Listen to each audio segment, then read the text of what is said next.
వేదిక ముందున్నటువంటి మా గుంటూరు ఆత్మ బంధువులకు అందరికీ కూడా మనస్ఫూర్తిగా ధన్యవాదాలు తెలుపుతా ఉన్నాను. ముఖ్యంగా ఈ కార్యక్రమం గురించి మీరు అందరు ఇప్పటివరకు చెప్పారు.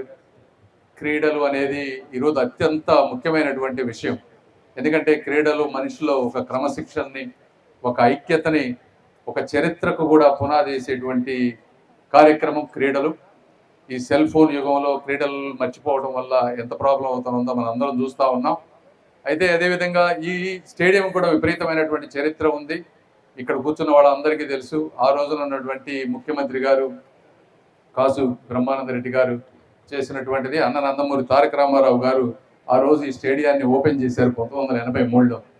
అంటే ఆ రోజుల్లో అనేక మంది గొప్ప గొప్ప మ్యాచ్లు జరిగినాయి. కపిల్ దేవ్ కూడా ఇక్కడ ఆడారని చెప్తా ఉన్నారు. అజారుద్దీన్, ఇట్లా అనేక మందిని ఈ ప్రాంతం నుంచి దేశానికి పరిచయం చేసినటువంటి పరిస్థితి. అయితే గత 20 సంవత్సరాల్లో ఇదంతా పాడుపడటం కానీ, దీన్ని చేయడంలో కష్టం అవటం కానీ, నిధులు లేకపోవటం కానీ, రకరకాల కారణాలతో ఆగిపోయింది. అయితే ఈరోజు మొట్టమొదటిసారిగా ఈ ప్రాంతానికి నేను వచ్చిన తర్వాత నజీర్ గారు దీనికి తీసుకురావడం 1-2 సార్లు దీన్ని ముందుకు చేయాలంటూ, అదేవిధంగా అసెంబ్లీలో మాట్లాడటం, మొట్టమొదటిసారిగా మీరు అందరూ కూడా ధన్యవాదాలు తెలపాల్సింది నజీర్ గారికి అని మీ అందరికి తెలియజేసుకుంటా ఉన్నాను. అదేవిధంగా ఈరోజు ఈ కార్యక్రమం అంటే నేను కూడా వాళ్ళు చెప్పింది వాస్తవం. 170 కోట్ల రూపాయలు పెట్టి డిపిఆర్ పెట్టి అంతా చేద్దాం అనుకున్నాం. అయితే ఎంటైర్ ఇండియాలోనే ఉన్న బడ్జెట్ 2000 కోట్ల రూపాయలే ఉన్నాయి కాబట్టి గుంటూరుకి 170 కోట్లు ఇవ్వడం సాధ్యం కాదన్నారు. అందుకని మనం 14 కోట్లు తీసుకొచ్చాం. అదేవిధంగా స్టేట్లో రవినాయుడు గారు కానీ, స్పోర్ట్స్ అథారిటీ వాళ్ళు వీళ్ళు కూడా వర్క్ చేసి ఇంకొక 70 కోట్లు ఎన్నో 4 ప్రాంతాలకు తీసుకొచ్చారు. వాళ్ళకు కూడా ధన్యవాదాలు చెప్పాలి. ఎందుకంటే చాలా మంది కార్పొరేషన్ చైర్మన్లు పదవులు తీసుకుంటారు కానీ యాక్చువల్గా వర్క్ చేసే వాళ్ళు తక్కువ. రవినాయుడు గారు కూడా ఆ విధంగా అభినందించాలి. యువకులు ఎన్ఆర్ఐల దగ్గరికి వెళ్ళటం కానీ, సిఎస్ఆర్ ఫండ్స్ తీసుకురావటం కానీ, అదేవిధంగా ఢిల్లీ రిపీటెడ్గా రావటం కానీ, వచ్చి స్పోర్ట్స్లో ఆయన మార్కు చూపించాలని వారు కష్టపడతా ఉన్నారు. వారికి కూడా ప్రత్యేకంగా ధన్యవాదాలు తెలుపుతా ఉన్నాను. అదేవిధంగా భరణి గారి గురించి చెప్పారు.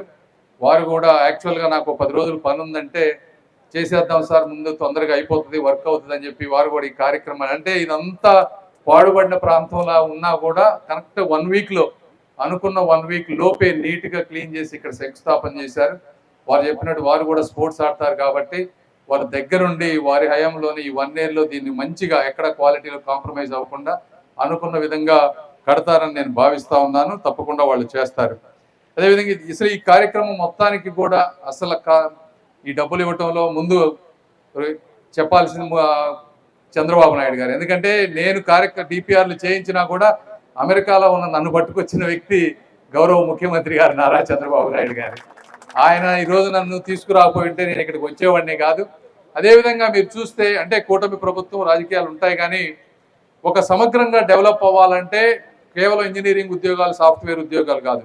ఈ రోజున టూరిజంని ఒక ఇండస్ట్రీ లాగా తీసుకుని 50,000 రూమ్స్ వచ్చే విధంగా టూరిజంని, ఈ విధంగా స్పోర్ట్స్ని ఎక్కడికక్కడ డెవలప్ చేసే విధంగా అనేక రకాలుగా గౌరవ ముఖ్యమంత్రి గారు కష్టపడతా ఉన్నారు. అందులో భాగంగానే మేము కూడా ఈ విధంగా వర్క్ చేస్తూ ఉన్నాం.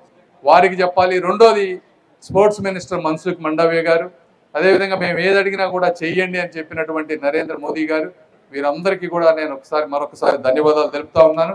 ఇప్పుడు ఈరోజు ఈ కార్యక్రమంలో ఇది దాదాపు 2 ఫ్లోర్లు 80,000 స్క్వేర్ ఫీట్ బ్యాడ్మింటన్ మల్టీపర్పస్, అంటే badminton courts, basketball courts, yoga, meditation, squash courts, carroms, chess room, toilets, admin office, అదేవిధంగా 500-600 మంది కూర్చునే విధంగా ఒక అడ్మిన్ ఆఫీస్, గ్యాలరీ, ఇలా అనేక రకమైనటువంటి వాటితోటి ఇది ఈరోజు రాబోతా ఉంది. దీంతో పాటు ఇంకొక అప్డేట్ ఏంటంటే, ఎందుకంటే ఈ 170 కోట్లు వచ్చేటప్పటికి టైం పడుతుంది కాబట్టి క్రికెట్ ప్రాంతాన్ని ఏ విధంగా డెవలప్ చేయాలని ఆంధ్ర క్రికెట్ అసోసియేషన్ వారితో మాట్లాడాం. సానా సతీష్ గారు, అదేవిధంగా కేసినేని చిన్ని గారు, వారు కూడా వచ్చి చూశారు. చూసి క్రికెట్ స్టేడియం వరకు వారు డెవలప్ చేస్తానని మాట ఇచ్చారు.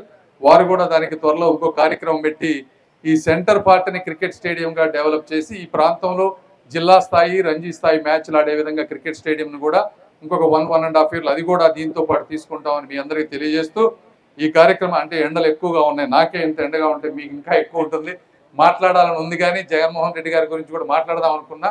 2 నిమిషాలు. మొన్నేమో మైండ్ సెట్ గురించి మాట్లాడారు, అంటే మాకు మైండ్ సెట్ బాగాలేదని. నిన్నేమో చంద్రబాబు గారిని ముఖం గురించి మాట్లాడారు.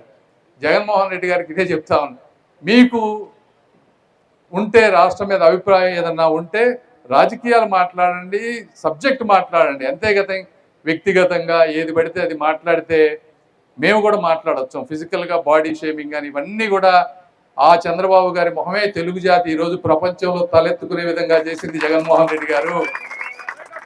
మైండ్ సెట్ గురించి మీరు మాట్లాడతారు. ఎవరిది మైండ్ సెట్ ప్రాబ్లం అని నేను ముందే చెప్పా. ప్రజావేదికను కూల్చిన మైండ్ సెట్టా, లేకపోతే పాస్ పుస్తకాలపై బొమ్మేసుకున్నది మైండ్ సెట్టా? ఎవరిది మైండ్ సెట్? మాస్కులు అడిగిన పాపానికి ఒక వ్యక్తిని సైకోగా చిత్రీకరించి చంపింది మైండ్ సెట్. ఎవరిది మైండ్ సెట్ అని అడుగుతాను. ఇట్లా 100 మాట్లాడగలం. కాబట్టి మీరు సబ్జెక్ట్ మాట్లాడండి, రాజకీయంగా వ్యతిరేకించండి, కానీ మా నాయకుల్ని కించపరిస్తే మేము కూడా నిన్ను బాడీ షేమింగ్ చేయాలంటే ఒకే ఒక్క మాటతో నిన్ను చంపేయగలను. కానీ నాకు సంస్కారం అడ్డుంది కాబట్టి నేను నిన్ను మాట్లాడనని చెప్పి తెలియజేసుకుంటూ